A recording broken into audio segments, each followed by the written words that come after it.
भगत सिंह, राजगुरु और सुखदेव आज़ादी दे ओ परवाने जिन्हां ने हसदे हसदे देश दे नां अपनी जिंदगी नूं निछावर करता।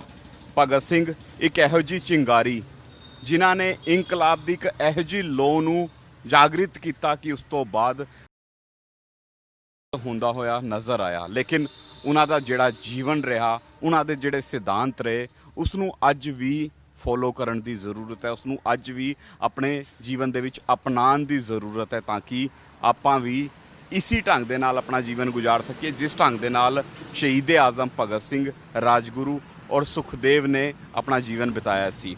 ਇਸ ਵਕਤ ਮੈਂ ਉਸ ਜਗ੍ਹਾ 'ਤੇ ਮੌਜੂਦ ਹਾਂ ਜਿਹੜੀ ਕਾਫੀ ਇਤਿਹਾਸਿਕ ਜਗ੍ਹਾ ਹੈ, ਕਿਉਂਕਿ ਜਦੋਂ ਸ਼ਹੀਦ ਭਗਤ ਸਿੰਘ ਦੀ ਗੱਲ ਕਰੀਏ, ਰਾਜਗੁਰੂ ਦੀ ਗੱਲ ਕਰੀਏ ਜਾਂ ਸੁਖਦੇਵ ਦੀ ਗੱਲ ਕਰੀਏ ਤੇ ਉਹਨਾਂ ਨੂੰ ਫਾਂਸੀ ਤੋਂ ਪਹਿਲਾਂ ਜਦੋਂ ਸ਼ਿਮਲਾ ਲਿਜਾਇਆ ਜਾ ਰਿਹਾ ਸੀ, ਜਦੋਂ ਉਹਨਾਂ ਨੂੰ ਸਜ਼ਾ ਹੋਣੀ ਸੀ ਸ਼ਿਮਲਾ ਵੇਲੇ, ਤੇ ਉਹਨਾਂ ਨੂੰ ਜਿਹੜਾ ਡੇਰਾ ਬੱਸੀ ਏਰੀਆ ਇੱਥੇ ਮੀਰਪੁਰ ਥਾਣਾ ਪੈਂਦਾ ਸੀ। ਇੱਕ ਮੀਰਪੁਰ ਥਾਣੇ ਦੇ ਵਿੱਚ ਇਹਨਾਂ ਨੂੰ ਇੱਕ ਰਾਤ ਵਾਸਤੇ ਰੋਕਿਆ ਗਿਆ ਸੀ। ਇਸ ਕਰਕੇ ਇੱਥੇ ਰੋਕਿਆ ਗਿਆ ਸੀ ਕਿ ਜਿਹੜਾ ਪੰਜਾਬ ਔਰ ਹਰਿਆਣੇ ਦਾ ਬਾਰਡਰ ਹੈ ਉੱਥੇ ਵਿਚਕਾਰ ਘੱਗਰ ਨਦੀ ਪੈਂਦੀ ਹੈ। ਘੱਗਰ ਨਦੀ ਉਸ ਸਮਾਂ ਪੂਰੇ ਉਫਾਨ 'ਤੇ ਸੀ ਅਤੇ ਘੱਗਰ ਲੰਘਣਾ ਜਿਹੜਾ ਉਹ ਕਾਫੀ ਔਖਾ ਸੀ ਅਤੇ ਅੰਗਰੇਜ਼ ਹਕੂਮਤ ਫਿਰ ਨਹੀਂ ਚਾਹੁੰਦੀ ਸੀ ਕਿ ਉਸ ਵੇਲੇ ਭਗਤ ਸਿੰਘ, ਰਾਜਗੁਰੂ ਔਰ ਸੁਖਦੇਵ ਨੂੰ ਸਿੱਧੇ ਤੌਰ 'ਤੇ ਉਹ ਘੱਗਰ ਨਦੀ ਜਿਹੜੀ ਪਾਰ ਕਰਾਈ ਜਾਏ। ਇਸੀ ਕਰਕੇ ਇਸੀ ਥਾਣੇ ਵਿੱਚ, ਜਿਸ ਨੂੰ ਅੱਜ ਮੁਬਾਰਕਪੁਰ ਥਾਣਾ ਕਿਹਾ ਜਾਂਦਾ ਹੈ, ਇਸ ਥਾਣੇ ਦੇ ਵਿੱਚ ਭਗਤ ਸਿੰਘ, ਰਾਜਗੁਰੂ ਔਰ ਸੁਖਦੇਵ ਨੂੰ ਰੋਕਿਆ ਗਿਆ ਸੀ। ਇੱਥੇ ਇੱਕ ਰਾਤ ਉਹਨਾਂ ਨੂੰ ਅੰਗਰੇਜ਼ੀ ਹਕੂਮਤ ਲੈ ਕੇ ਆਈ ਸੀ ਔਰ ਉਸ ਤੋਂ ਬਾਅਦ ਅਗਲੇ ਦਿਨ ਉਹਨਾਂ ਨੂੰ ਸ਼ਿਮਲਾ ਲਿਜਾਇਆ ਗਿਆ ਸੀ ਜਿੱਥੇ ਉਹਨਾਂ ਨੂੰ ਸਜ਼ਾ ਸੁਣਾਈ ਜਾਣੀ ਸੀ। ਜਿਸ ਬੈਰਕ ਦੇ ਵਿੱਚ ਵੀ ਸ਼ਹੀਦ ਆਜ਼ਮ ਭਗਤ ਸਿੰਘ ਨੂੰ ਰੱਖਿਆ ਗਿਆ ਸੀ। ਆਹ ਉਹ ਬੈਰਕ ਹੈ, ਮੈਂ ਤੁਹਾਨੂੰ ਉਹ ਬੈਰਕ ਵੀ ਦਿਖਾ ਰਿਹਾ। ਇਹ ਉਹ ਬੈਰਕ ਹੈ ਜਿਸ ਦੇ ਵਿੱਚ ਸ਼ਹੀਦ ਆਜ਼ਮ ਭਗਤ ਸਿੰਘ ਨੂੰ ਰੱਖਿਆ ਗਿਆ ਸੀ ਔਰ ਸਿੱਧੇ ਤੌਰ 'ਤੇ ਉਹਨਾਂ ਦੀ ਸ਼ਹਾਦਤ ਨੂੰ ਅੱਜ ਵੀ ਹਰ ਕੋਈ ਨਮਨ ਕਰਦਾ ਹੈ, ਉਹਨਾਂ ਦੇ ਹੌਸਲਿਆਂ ਨੂੰ ਅੱਜ ਵੀ ਹਰ ਕੋਈ ਨਮਨ ਕਰਦਾ ਹੈ। ਆਹੀ ਉਹ ਬੈਰਕ ਹੈ ਜਿਸ ਦੇ ਵਿੱਚ ਉਸ ਰਾਤ ਯਾਨੀ ਸਾਲ 1929 ਦੀ ਮੈਂ ਗੱਲ ਕਰ ਰਿਹਾ, ਜਿਸ ਵੇਲੇ ਸ਼ਹੀਦ ਆਜ਼ਮ ਭਗਤ ਸਿੰਘ ਨੂੰ ਇੱਕ ਰਾਤ ਵਾਸਤੇ ਇੱਥੇ ਰੱਖਿਆ ਗਿਆ ਸੀ। ਬੇੜੀਆਂ 'ਚ ਜਕੜੇ ਹੋਏ ਸਾਡੇ 3 ਜਿਹੜੇ ਦੇਸ਼ ਭਗਤ ਜਵਾਨ ਜਿਹੜੇ ਨੇ ਉਹ ਇਸ ਬੈਰਕ ਦੇ ਵਿੱਚ, ਇਸ ਇਤਿਹਾਸਿਕ ਬੈਰਕ ਦੇ ਵਿੱਚ ਇੱਕ ਰਾਤ ਰਹੇ ਸੀ। ਆ ਤੁਹਾਨੂੰ ਮੈਂ ਸਾਰੀਆਂ ਤਸਵੀਰਾਂ ਦਿਖਾ ਰਿਹਾ। ਹਾਲਾਂਕਿ ਜਿਹੜਾ ਪ੍ਰਸ਼ਾਸਨ ਹੈ ਉਸਨੇ ਹੁਣ ਇਸ ਬੈਰਕ ਨੂੰ ਕਿਤੇ ਨਾ ਕਿਤੇ ਇਸ ਦੀ ਸਾਂਭ, ਇਸ ਨੂੰ ਕਿਤੇ ਨਾ ਕਿਤੇ ਹੁਣ ਇੱਕ ਇਤਿਹਾਸਿਕ ਕਹਿ ਸਕਦੇ ਹਾਂ ਕਿ ਜਗ੍ਹਾ ਵੀ ਆਉਣ ਵਾਲੇ ਦਿਨਾਂ ਦੇ ਵਿੱਚ ਘੋਸ਼ਿਤ ਕੀਤਾ ਜਾ ਸਕਦਾ ਹੈ। ਹਾਲਾਂਕਿ ਇੱਥੇ ਲਾਇਬ੍ਰੇਰੀ ਬਣਾਉਣ ਦੀ ਗੱਲ ਕੀਤੀ ਜਾ ਰਹੀ ਹੈ ਕਿ ਇੱਥੇ ਲਾਇਬ੍ਰੇਰੀ ਬਣਾਈ ਜਾਏਗੀ, ਲੇਕਿਨ ਆ ਬੈਰਕ ਦੇ ਉੱਪਰ ਤੁਸੀਂ ਦੇਖ ਸਕਦੇ ਹੋ ਸ਼ਹੀਦ ਆਜ਼ਮ ਭਗਤ ਸਿੰਘ ਦਾ ਜਿਹੜਾ ਤਸਵੀਰ ਉਹ ਲਾਈ ਹੋਈ ਹੈ। ਇਸ ਤੋਂ ਇਲਾਵਾ ਜੇਕਰ ਆਪਾਂ ਗੱਲ ਕਰੀਏ ਦੂਜੇ ਪਾਸੇ ਜਿਸ ਢੰਗ ਦੇ ਨਾਲ ਰਾਜਗੁਰੂ, ਸੁਖਦੇਵ, ਲਾਲਾ ਲਾਜਪਤ ਰਾਏ, ਮਹਾਤਮਾ ਗਾਂਧੀ, ਭਗਤ ਸਿੰਘ, ਆਹ ਤਸਵੀਰਾਂ ਇੱਥੇ ਲਾਈਆਂ ਹੋਈਆਂ ਨੇ। ਆਹ ਤਸਵੀਰਾਂ ਜਿਹੜੀਆਂ ਨੇ ਉਸ ਸਮਾਂ ਦੀ ਤਸਵੀਰਾਂ ਨੂੰ ਕਿਤੇ ਨਾ ਕਿਤੇ ਕਾਪੀ ਕੀਤਾ ਗਿਆ ਔਰ ਇੱਥੇ ਬਣਾਈਆਂ ਗਈਆਂ ਨੇ ਕਿਉਂਕਿ ਇਤਿਹਾਸਿਕ ਜਗ੍ਹਾ ਹੈ। ਇੱਕ ਰਾਤ ਇੱਥੇ ਭਗਤ ਸਿੰਘ ਰੁਕੇ ਸੀ ਔਰ ਆਹ ਤੀਜੀ ਜਿਹੜੀ ਇੱਥੇ ਇੱਕ ਹੋਰ ਤਸਵੀਰ ਲਾਈ ਹੋਈ ਹੈ ਸ਼ਹੀਦ ਆਜ਼ਮ ਭਗਤ ਸਿੰਘ, ਹੱਥਾਂ ਔਰ ਪੈਰਾਂ ਦੇ ਵਿੱਚ ਬੇੜੀਆਂ ਔਰ ਇਸ ਤੋਂ ਇਲਾਵਾ ਹੱਥ ਦੇ ਵਿੱਚ ਕਿਤਾਬ, ਮੰਜੀ ਦੇ ਉੱਪਰ ਬੈਠੇ ਹੋਏ ਨੇ। ਬੈਰਕ ਦਾ ਸੀਨ ਇੱਥੇ ਬਣਾਇਆ ਹੋਇਆ।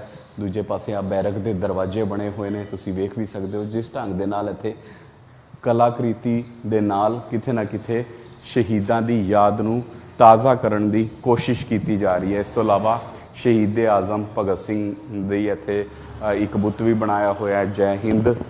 ਔਰ ਕਿਤੇ ਨਾ ਕਿਤੇ ਹੁਣ ਆ ਪੂਰੀ ਦੀ ਪੂਰੀ ਜਗ੍ਹਾ ਜਿਹੜੀ ਹੈ ਇਸ ਨੂੰ ਮੇਨਟੇਨ ਕਰਨ ਦੀ ਕੋਸ਼ਿਸ਼ ਕੀਤੀ ਜਾ ਰਹੀ ਹੈ। ਕਿਹਾ ਜਾ ਰਿਹਾ ਹੈ ਕਿ ਇੱਥੇ ਇੱਕ ਲਾਇਬ੍ਰੇਰੀ ਵੀ ਬਣਾਈ ਜਾਏਗੀ ਜਿਸ ਦੇ ਵਿੱਚ ਭਗਤ ਸਿੰਘ ਦੇ ਜੀਵਨ ਨਾਲ ਜੁੜੀਆਂ ਹੋਈਆਂ ਕਿਤਾਬਾਂ ਜਿਹੜੀਆਂ ਨੇ, ਜਾਂ ਫਿਰ ਰਾਜਗੁਰੂ ਦੀ ਗੱਲ ਕਰੀਏ ਜਾਂ ਸੁਖਦੇਵ ਦੀ ਗੱਲ ਕਰੀਏ, ਉਹਨਾਂ ਦੇ ਜੀਵਨ ਨਾਲ ਜੁੜੀਆਂ ਜਿਹੜੀਆਂ ਕਿਤਾਬਾਂ ਨੇ ਉਨ ਕਿਤਾਬਾਂ ਨੂੰ ਇੱਥੇ ਰੱਖਿਆ ਜਾਏਗਾ ਤਾਂ ਕਿ ਜਿਹੜੇ ਵੀ ਲੋਕ ਇੱਥੇ ਆਉਣ ਉਹ ਘੱਟੋ ਘੱਟ ਉਹਨਾਂ ਦੇ ਜੀਵਨ ਦੇ ਹਰ ਪਹਿਲੂ ਨਾਲ ਰੂਬਰੂ ਹੋ ਸਕਣ ਕਿ ਉਹਨਾਂ ਦਾ ਜੀਵਨ ਕਿਸ ਤਰ੍ਹਾਂ ਸੀ, ਕਿਸ ਤਰ੍ਹਾਂ ਆਜ਼ਾਦੀ ਦੇ ਪਰਵਾਨੇ ਬਣੇ, ਕਿੰਨੀ ਜੱਦੋ ਜਹਿਦ ਉਹਨਾਂ ਨੇ ਆਜ਼ਾਦੀ ਲਈ ਕੀਤੀ ਔਰ ਉਸ ਤੋਂ ਬਾਅਦ ਦੇਸ਼ ਨੂੰ ਆਜ਼ਾਦੀ ਕਿਸ ਤਰ੍ਹਾਂ ਮਿਲੀ, ਆ ਸਾਰੀ ਦਾਸਤਾਨ ਜਿਹੜੀ ਹੈ ਉਸ ਲਾਇਬ੍ਰੇਰੀ ਦੇ ਵਿੱਚ ਰੱਖੀਆਂ ਕਿਤਾਬਾਂ ਜਿਹੜੀਆਂ ਨੇ ਉਹ ਅੱਜ ਦੇ ਯੂਥ ਨੂੰ ਦੱਸਣ ਦੀ ਕੋਸ਼ਿਸ਼ ਕਰਨਗੀਆਂ। ਕਿਉਂਕਿ ਯੂਥ ਦੀ ਗੱਲ ਕਰੀਏ, ਦੇਸ਼ ਭਗਤੀ ਦਾ ਜਜ਼ਬਾ ਜਿਹੜਾ ਯੂਥ ਦੇ ਵਿੱਚ ਹੋਣਾ ਬਹੁਤ ਜ਼ਰੂਰੀ ਹੈ। ਔਰ ਇਸ ਵਕਤ ਮੈਂ ਉਸ ਪੂਰੀ ਜਗ੍ਹਾ ਦੀ ਵੀ ਤੁਹਾਨੂੰ ਤਸਵੀਰ ਦਿਖਾਉਣਾ ਚਾਹੁੰਦਾ ਕਿ ਆ ਪੂਰੀ ਜਗ੍ਹਾ ਕਿਸ ਤਰ੍ਹਾਂ ਸੀ ਜੀ। ਹਾਲਾਂਕਿ ਆਪਾਂ ਬੈਰਕ ਤੁਹਾਨੂੰ ਦਿਖਾ ਚੁੱਕੇ ਹਾਂ ਜਿਸ ਦੇ ਵਿੱਚ ਤਿੰਨੋਂ ਜਿਹੜੇ ਸ਼ਹੀਦ ਆ ਉਹਨਾਂ ਨੂੰ ਰੱਖਿਆ ਗਿਆ ਸੀ। ਔਰ ਆ ਪ੍ਰੋਪਰ ਜਗ੍ਹਾ ਹੈ ਜਿਸ ਨੂੰ ਫਿਲਹਾਲ ਜਿਸ ਦੀ ਮੁਰੰਮਤ ਦਾ ਕੰਮ ਜਿਹੜਾ ਉਹ ਸ਼ੁਰੂ ਹੋ ਚੁੱਕਿਆ। ਹਾਲਾਂਕਿ 90 ਸਾਲ, ਕਿਉਂਕਿ ਸਾਲ 1929 ਤੋਂ ਲੈ ਕੇ ਹੁਣ ਦੀ ਜੇਕਰ ਗੱਲ ਕਰੀਏ 90 ਸਾਲ ਹੋ ਚੁੱਕੇ ਨੇ। 90 ਸਾਲ ਤੋਂ ਬਾਅਦ ਇਸ ਦੀ ਸਾਂਭ ਸੰਭਾਲ ਦਾ ਸਿਲਸਿਲਾ ਜਿਹੜਾ ਉਹ ਸ਼ੁਰੂ ਹੋਇਆ। ਕਿਉਂਕਿ ਸਿੱਧੇ ਤੌਰ 'ਤੇ ਜੇਕਰ ਆਪਾਂ ਗੱਲ ਕਰੀਏ ਸ਼ਹਾਦਤ ਦੀ, ਜਿਸ ਤਰ੍ਹਾਂ ਦੀ ਉਹਨਾਂ ਨੇ ਸ਼ਹਾਦਤ ਦਿੱਤੀ ਉਸ ਦੀ ਨਾ ਤਾਂ ਕੋਈ ਮਿਸਾਲ ਹੈ, ਨਾ ਹੀ ਸਿੱਧੇ ਤੌਰ 'ਤੇ ਉਸ ਸ਼ਹਾਦਤ ਨੂੰ ਲੈ ਕੇ ਆਪਾਂ ਆਪਣੇ ਲਫ਼ਜ਼ਾਂ ਦੇ ਵਿੱਚ ਉਹ ਸ਼ਹਾਦਤ ਨੂੰ ਬਿਆਨ ਕਰ ਸਕਦੇ ਹਾਂ। ਕਿਉਂਕਿ ਦੇਸ਼ ਲਈ ਜਿਸ ਤਰ੍ਹਾਂ ਦਾ ਉਹਨਾਂ ਦਾ ਜਜ਼ਬਾ ਸੀ, ਦੇਸ਼ ਭਗਤੀ ਲਈ ਜਿਸ ਤਰ੍ਹਾਂ ਦਾ ਜਜ਼ਬਾ ਸੀ ਔਰ ਚਾਹੁੰਦੇ ਸੀ ਕਿ ਦੇਸ਼ ਜਿਹੜਾ ਆਜ਼ਾਦ ਹੋਏ, ਕਿਤੇ ਨਾ ਕਿਤੇ ਉਸ ਜਜ਼ਬੇ ਨੂੰ ਆਪਾਂ ਵੀ ਸਲਾਮ ਕਰਨੇ ਆ। ਲੇਕਿਨ ਮੈਂ ਤੁਹਾਨੂੰ ਆ ਜਗ੍ਹਾ ਇਸ ਲਈ ਦਿਖਾਉਣਾ ਚਾਹ ਰਿਹਾ ਕਿਉਂਕਿ ਸਿੱਧੇ ਤੌਰ 'ਤੇ ਹੁਣ ਇਸ ਜਗ੍ਹਾ ਨੂੰ ਕਿਤੇ ਨਾ ਕਿਤੇ ਮੇਨਟੇਨ ਕੀਤਾ ਜਾ ਰਿਹਾ ਹੈ। ਇਸ ਨੂੰ ਲੋਕਾਂ ਨੂੰ ਦੱਸਣ ਦੀ ਕੋਸ਼ਿਸ਼ ਕੀਤੀ ਜਾ ਰਹੀ ਹੈ ਕਿ ਆਹੀ ਉਹ ਮੀਰਪੁਰ ਥਾਣਾ ਸੀ ਜਿੱਥੇ ਭਗਤ ਸਿੰਘ, ਰਾਜਗੁਰੂ ਔਰ ਸੁਖਦੇਵ ਨੂੰ ਇੱਕ ਰਾਤ ਵਾਸਤੇ ਰੱਖਿਆ ਗਿਆ ਸੀ। ਯਾਨੀ ਸ਼ਿਮਲਾ ਜਦੋਂ ਉਹਨਾਂ ਨੂੰ ਸਜ਼ਾ ਹੋਣੀ ਸੀ ਉਸ ਸਮਾਂ ਆ ਤਿੰਨੋਂ ਜਿਹੜੇ ਦੇਸ਼ ਭਗਤ ਨੇ ਉਹ ਇਸ ਬੈਰਕ ਦੇ ਵਿੱਚ ਇੱਕ ਰਾਤ ਵਾਸਤੇ ਰੱਖੇ ਗਏ ਸੀ। ਇੱਕ ਰਾਤ ਵਾਸਤੇ ਉਹਨਾਂ ਨੂੰ ਇੱਥੇ ਬੰਦੀ ਬਣਾਇਆ ਗਿਆ ਸੀ। ਹੱਥਾਂ ਔਰ ਪੈਰਾਂ ਦੇ ਵਿੱਚ ਬੇੜੀਆਂ ਪਾ ਕੇ ਜਿਹੜੀ ਅੰਗਰੇਜ਼ੀ ਹਕੂਮਤ ਹੈ ਉਹਨਾਂ ਨੂੰ ਇੱਥੇ ਲੈ ਕੇ ਆਈ ਸੀ। ਇੱਥੇ ਇੱਕ ਰਾਤ ਰੱਖਿਆ ਗਿਆ ਸੀ ਔਰ ਉਸ ਤੋਂ ਬਾਅਦ ਉਹਨਾਂ ਨੂੰ ਅੱਗੇ ਸ਼ਿਮਲਾ ਲਿਜਾਇਆ ਗਿਆ ਸੀ। ਕਿਉਂਕਿ ਭਗਤ ਸਿੰਘ ਜੀ ਜੇਕਰ ਆਪਾਂ ਗੱਲ ਕਰੀਏ ਤਾਂ ਜਿਸ ਤਰ੍ਹਾਂ ਨਾਲ ਉਹਨਾਂ ਨੇ ਅਸੈਂਬਲੀ ਦੇ ਵਿੱਚ ਧਮਾਕਾ ਕਰਕੇ ਇਨਕਲਾਬ ਦਾ ਨਾਰਾ ਜਿਹੜਾ ਉਹ ਪੂਰੇ ਦੇਸ਼ ਨੂੰ ਦਿੱਤਾ। ਇਸ ਤੋਂ ਇਲਾਵਾ ਲਾਲਾ ਲਾਜਪਤ ਰਾਏ ਦੀ ਹੱਤਿਆ ਕਰਨ ਵਾਲੇ ਜਿਹੜਾ ਸਾਂਡਰਸ ਸੀ, ਹਾਲਾਂਕਿ ਸਾਂਡਰਸ ਨੇ ਹੱਤਿਆ ਨਹੀਂ ਕੀਤੀ ਸੀ, ਲਾਠੀ ਚਲਾਉਣ ਦਾ ਜਿਹੜਾ ਆਰਡਰ ਸੀ ਉਹ ਇੱਕ ਹੋਰ ਅੰਗਰੇਜ਼ੀ ਅਫਸਰ ਨੇ ਦਿੱਤਾ ਸੀ। ਲੇਕਿਨ ਸਾਂਡਰਸ ਦੀ ਉਸ ਦੌਰਾਨ ਮੌਤ ਹੋ ਗਈ ਸੀ। ਉਸਦੀ ਭਗਤ ਸਿੰਘ ਦੀ ਗੋਲੀ ਦਾ ਉਹ ਸ਼ਿਕਾਰ ਹੋ ਗਿਆ ਸੀ ਔਰ ਉਸੀ ਜੁਰਮ ਦੇ ਵਿੱਚ ਜਿਹੜੀ ਉਹਨਾਂ ਨੂੰ ਫਾਂਸੀ ਦੀ ਸਜ਼ਾ ਹੋਈ ਸੀ। ਔਰ ਉਸ ਸਜ਼ਾ ਵੇਲੇ ਜਿਹੜੇ ਉਹਨਾਂ ਦੇ ਦਿਨ ਰਹੇ, ਕਿਹੜੀ ਥਾਵਾਂ 'ਤੇ ਉਹ ਦਿਨ ਰਹੇ, ਆ ਇੱਕ ਥਾਂ ਹੈ ਉਹਨਾਂ ਦੇ ਉਸ ਸਫ਼ਰ ਦੀ ਜਿੱਥੇ ਉਹ ਇੱਕ ਰਾਤ ਰਹੇ। ਔਰ ਸਿੱਧੇ ਤੌਰ 'ਤੇ ਅੱਜ ਜਿਸ ਤਰ੍ਹਾਂ ਨਾਲ ਇਸ ਇਤਿਹਾਸਿਕ ਜਗ੍ਹਾ ਨੂੰ, ਇਸ ਇਤਿਹਾਸਿਕ ਜਿਹੜੀ ਆ ਬੈਰਕ ਹੈ, ਇਸ ਨੂੰ ਵੀ, ਇਸ ਦੀ ਵੀ ਸਾਂਭ ਸੰਭਾਲ ਦਾ ਸਿਲਸਿਲਾ ਜਿਹੜਾ ਸ਼ੁਰੂ ਹੋ ਚੁੱਕਿਆ। ਔਰ ਛੇਤੀ ਇੱਥੇ ਇੱਕ ਲਾਇਬ੍ਰੇਰੀ ਵੀ ਬਣਦੀ ਹੋਈ ਨਜ਼ਰ ਆਏਗੀ। ਹਾਲਾਂਕਿ ਅਗਰ ਆਪਾਂ ਇੱਥੇ ਪਹਿਲਾਂ ਜਿਹੜਾ DSP ਦਫ਼ਤਰ ਹੈ ਉਹ ਚੱਲਦਾ ਹੋਇਆ ਨਜ਼ਰ ਆ ਰਿਹਾ ਸੀ, ਲੇਕਿਨ ਹੁਣ ਕਿਹਾ ਜਾ ਰਿਹਾ ਹੈ ਕਿ ਇਸ ਨੂੰ ਵੀ ਇੱਥੋਂ ਸ਼ਿਫਟ ਕੀਤਾ ਜਾ ਸਕਦਾ ਹੈ ਕਿਉਂਕਿ ਇੱਕ ਇਤਿਹਾਸਿਕ ਸਮਾਰਕ ਹੈ। ਔਰ ਇਸ ਦੇ ਇਤਿਹਾਸ ਨੂੰ ਵੇਖਦੇ ਹੋਏ, ਇਸ ਦੇ ਕਿਤੇ ਨਾ ਕਿਤੇ ਜਿਹੜਾ ਕਹਿ ਸਕਦੇ ਹਾਂ ਇਸ ਦਾ ਪਿਛੋਕੜ, ਉਸ ਨੂੰ ਵੇਖਦੇ ਹੋਏ ਇਸ ਜਗ੍ਹਾ ਨੂੰ ਹੁਣ ਸਿੱਧੇ ਤੌਰ 'ਤੇ ਜਿਹੜੇ ਆਮ ਲੋਕ ਨੇ, ਜਿਹੜੇ ਜਾਣਨਾ ਚਾਹੁੰਦੇ ਨੇ ਕਿ ਆਖਿਰ ਭਗਤ ਸਿੰਘ ਦਾ ਜੀਵਨ ਕਿਸ ਢੰਗ ਦਾ ਸੀ, ਕਿਸ ਤਰ੍ਹਾਂ ਦੀ ਯਾਤਨਾਵਾਂ ਜਿਹੜੀਆਂ ਨੇ ਉਹਨਾਂ ਨੂੰ ਅੰਗਰੇਜ਼ੀ ਹਕੂਮਤ ਨੇ ਦਿੱਤੀਆਂ, ਉਹ ਸਾਰੀ ਯਾਤਨਾਵਾਂ ਜਿਹੜੀਆਂ ਨੇ ਉਹ ਕਿਤੇ ਨਾ ਕਿਤੇ ਕਿਤਾਬਾਂ ਦੇ ਰਾਹੀਂ ਲੋਕਾਂ ਤੱਕ ਪਹੁੰਚਾਉਣ ਦੀ ਇੱਕ ਕੋਸ਼ਿਸ਼ ਵੀ ਹੈ। ਵੇਖਣ ਵਾਲੀ ਗੱਲ ਰਹੇਗੀ ਕਿ ਜਿਸ ਢੰਗ ਦੇ ਨਾਲ ਇੱਥੇ ਇਸ ਸਮਾਰਕ ਨੂੰ ਹੁਣ ਕਿਤੇ ਨਾ ਕਿਤੇ ਇਸ ਦੀ ਮੁਰੰਮਤ ਦਾ ਕੰਮ ਸ਼ੁਰੂ ਹੋ ਚੁੱਕਿਆ ਹੈ। ਇਸ ਤੋਂ ਇਲਾਵਾ ਜਿਹੜੇ ਕਹਿ ਸਕਦੇ ਹਾਂ ਲਾਇਬ੍ਰੇਰੀ ਬਣਾਉਣ ਦੀ ਵੀ ਗੱਲ ਕਰ ਰਹੀ ਹੈ। ਅਤੇ ਅੱਜ ਦਾ ਯੂਥ ਜਿਹੜਾ ਉਹ ਇਨ ਸ਼ਹੀਦਾਂ ਦੇ ਜੀਵਨ ਤੋਂ ਕੀ ਕੁਝ ਸਿੱਖ ਲੈਂਦਾ ਹੋਇਆ ਨਜ਼ਰ ਆਉਂਦਾ, ਕਿਉਂਕਿ ਅੱਜ ਦੇ ਇਸ ਦੌਰ ਦੇ ਵਿੱਚ ਦੇਸ਼ ਭਗਤੀ ਜਿਹੜੀ ਹੈ ਹਰ ਇੱਕ ਯੂਥ ਲਈ ਬਹੁਤ ਜ਼ਰੂਰੀ ਹੈ। ਔਰ ਇਹ ਬਾਹਰ ਦੀ ਵੀ ਤਸਵੀਰ ਮੈਂ ਤੁਹਾਨੂੰ ਦਿਖਾ ਰਿਹਾ, ਬਾਹਰ ਦੀ ਤਸਵੀਰ ਹੈ ਜਿਸ ਢੰਗ ਦੇ ਨਾਲ, ਹਾਲਾਂਕਿ ਇਸ ਨੂੰ ਹੁਣ ਮੁਬਾਰਕਪੁਰ DSP ਦਫ਼ਤਰ ਦਾ ਅੰਗ ਮੰਨਿਆ ਜਾਂਦਾ ਹੈ, ਲੇਕਿਨ ਉਸ ਸਮਾਂ ਆ ਮੀਰਪੁਰ ਥਾਣਾ ਸੀ। ਸਾਲ 1929 ਦੇ ਵਿੱਚ ਇਸ ਨੂੰ ਮੀਰਪੁਰ ਥਾਣਾ ਕਿਹਾ ਜਾਂਦਾ ਸੀ, ਜਿੱਥੇ ਤਿੰਨੋਂ ਜਿਹੜੇ ਸਾਡੇ ਸ਼ਹੀਦ ਹੈ ਇੱਕ ਰਾਤ ਵਾਸਤੇ ਰੱਖੇ ਗਏ ਸੀ। ਫਿਲਹਾਲ ਇਸੀ ਕੜੀ ਦੇ ਵਿੱਚ ਆਉਣ ਵਾਲੇ ਦਿਨਾਂ ਦੇ ਵਿੱਚ ਹੋਰ ਵੀ ਤੁਹਾਨੂੰ ਸਫ਼ਰ ਦਿਖਾਉਂਦੇ ਰਹਾਂਗੇ ਕਿ ਇਨ ਸ਼ਹੀਦਾਂ ਨੇ ਆਪਣੀ ਜ਼ਿੰਦਗੀ ਦੇ ਵਿੱਚ ਕਿਸ ਤਰ੍ਹਾਂ ਦੀ ਯਾਤਨਾਵਾਂ ਸੀਆਂ, ਕਿਸ ਤਰ੍ਹਾਂ ਦਾ ਦੇਸ਼ ਭਗਤੀ ਦਾ ਇਹਨਾਂ ਦਾ ਜਜ਼ਬਾ ਸੀ।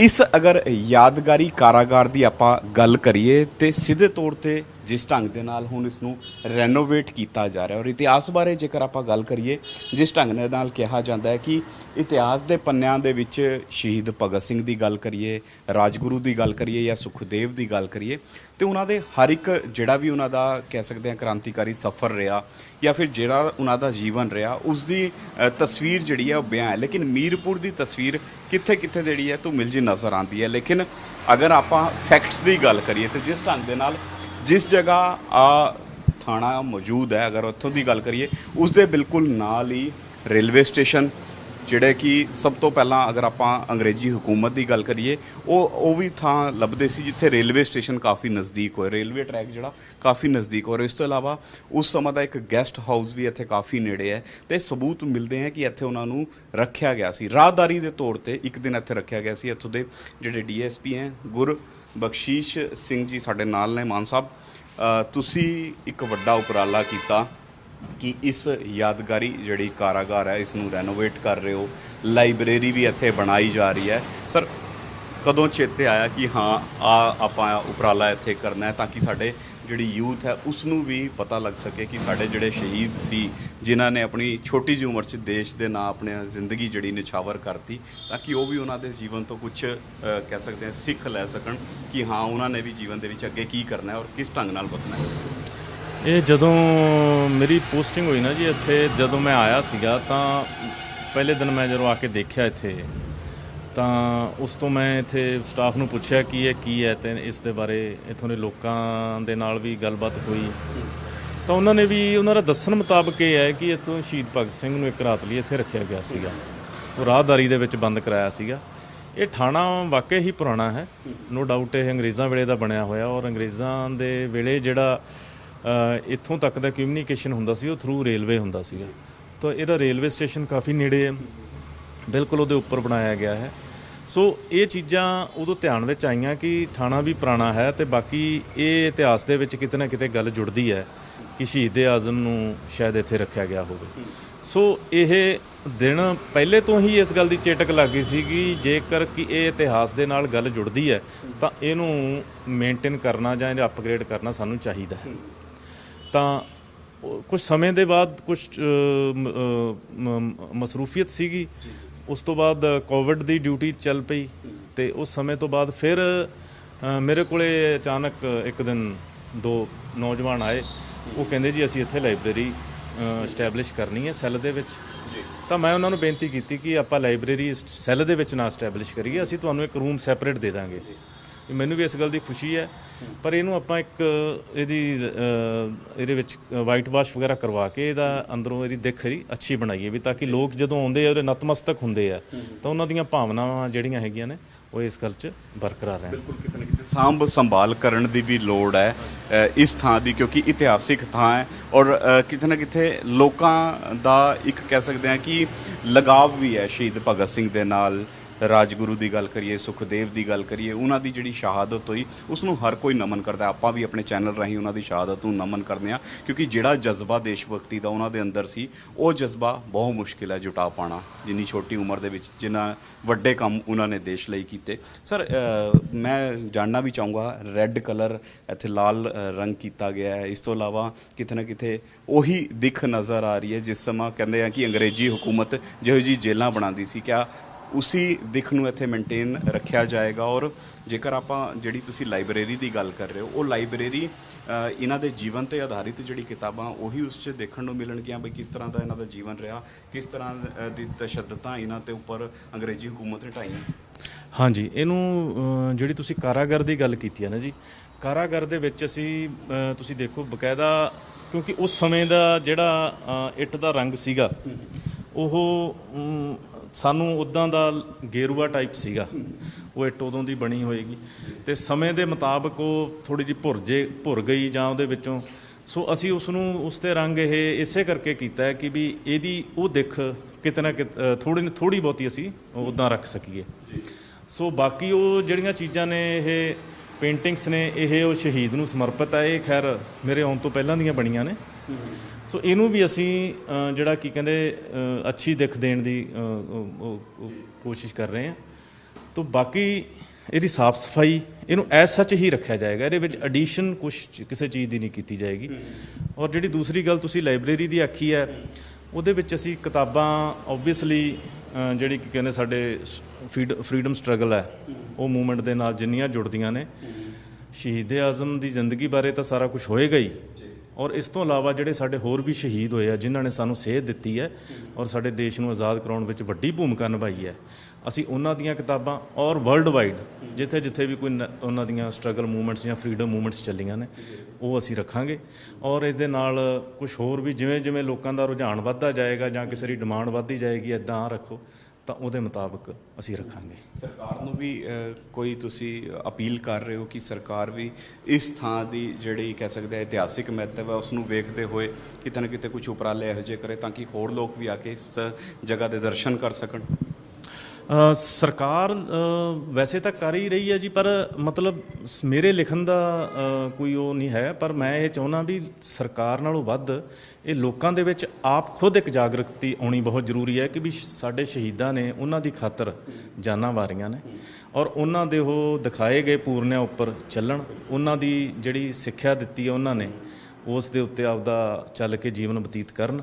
ਔਰ ਸਭ ਤੋਂ ਵੱਡੀ ਗੱਲ ਹੈ ਕਿ ਨੌਜਵਾਨ ਪੀੜ੍ਹੀ ਜਿਨ੍ਹਾਂ ਨੂੰ ਭਗਤ ਸਿੰਘ ਹਰੀ ਜਿਨ੍ਹਾਂ ਦੀ ਅਗਵਾਈ ਕਰਦੇ ਸੀਗੇ, ਔਰ ਉਹ ਨੌਜਵਾਨ ਅੱਜ ਸਾਨੂੰ ਥੋੜ੍ਹਾ ਜਿਹਾ ਦੁਖਾਂਤ ਨਾਲ ਇਹ ਕਹਿਣਾ ਪੈਂਦਾ ਹੈ ਕਿ ਵੀ ਉਹ ਕਿਤੇ ਨਸ਼ਿਆਂ ਦੀ ਦਲਦਲ ਦੇ ਵਿੱਚ ਜਾਂ ਉਹ ਖੁਦ ਇੰਨਾ ਕਾਲਸੀ ਹੋ ਚੁੱਕਿਆ।